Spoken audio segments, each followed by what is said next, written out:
पठन्तो नामानि प्रमदभरसिन्धौ निपतिताः स्मरन्तो रूपं ते वरद कथयन्तो गुणकथाः चरन्तो ये भक्ताः त्वयि खलु रमन्ते परममून् अहं धन्यान्मन्ये समधिगत सर्वाभिलषितान् गदक्लिष्टं कष्टं तव चरणसेवारसभरेऽपि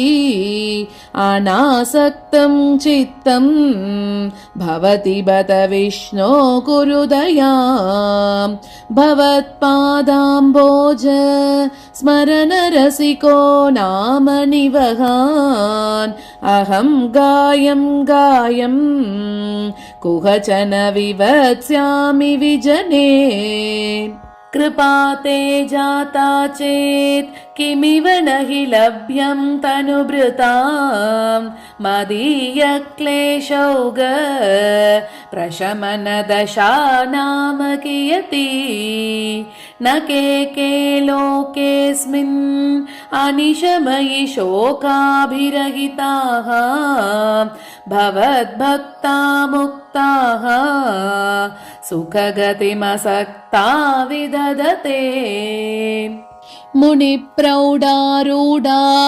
जगति खलु गूढात्मगतयः भवत्पादाम्बोज स्मरणविरुजो नारदमुखाः चरन्तीशस्वैरं सततपरिनिर्भातपरचित् सदानन्दाद्वैत प्रसरपरिमग्नाः किमपरम् भवद्भक्तिस्पीता भवतु मम सैव प्रशमयेत् अशेषक्लेशौगं न खलु हृदि सन्देहकणिका न चेद्व्यासस्योक्तिः तव च वचनं नैगमवचः भवेन्मिथ्यारत्या पुरुषवचनप्रायमखिलम् भवद्भक्तिस्तावत् प्रमुखमधुरा त्वद्गुणरसात् किमप्यारूढा चेद् अखिलपरितापप्रशमनी पुनश्चान्ते स्वान्ते विमलपरिबोधोदयमिलन् महानन्दाद्वैतं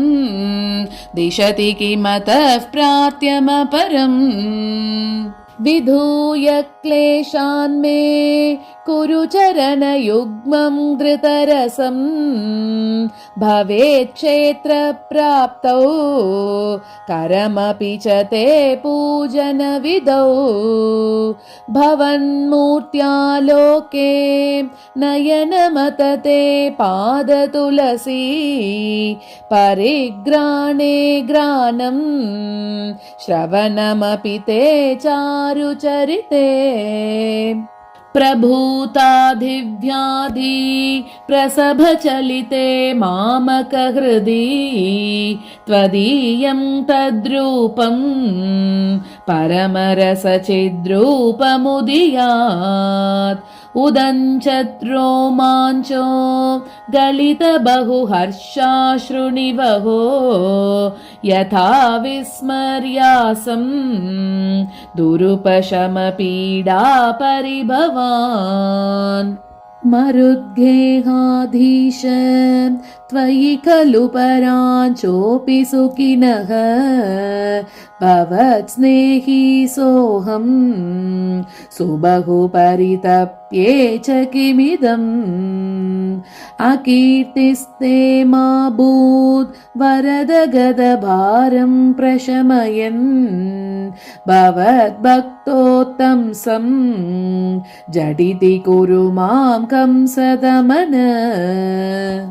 किमुक्तैर्भूयोभिः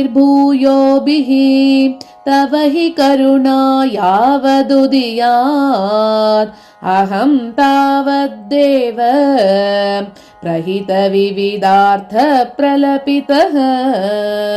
पुरः क्लृप्ते पादे वरद तव नेष्यामि दिवसान् यथा शक्तिव्यक्तं नतिनुति निषेवा विरचयन्। नारायण अखिल गुरो भगवन् नमस्ते। सर्वत्र गोविन्द नाम संकीर्तनं गोविन्द गोविन्द।